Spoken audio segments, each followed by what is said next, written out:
पकड़ लिया। ये रेप के आरोपी हैं। ये 2 आरोपी रेप के हैं। एक और आरोपी जो कार धीरे है और इसको देखिए ये भागने की कोशिश कर रहे हैं। यहाँ से फिर भागने की कोशिश कर रहे हैं। जो है ये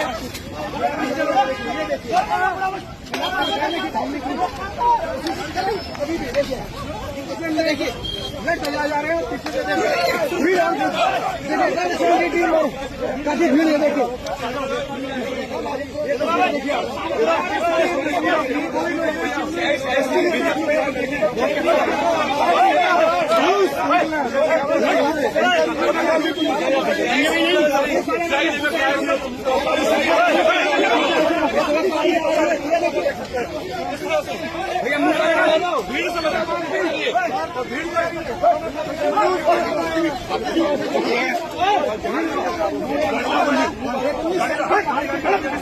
ये क्या था?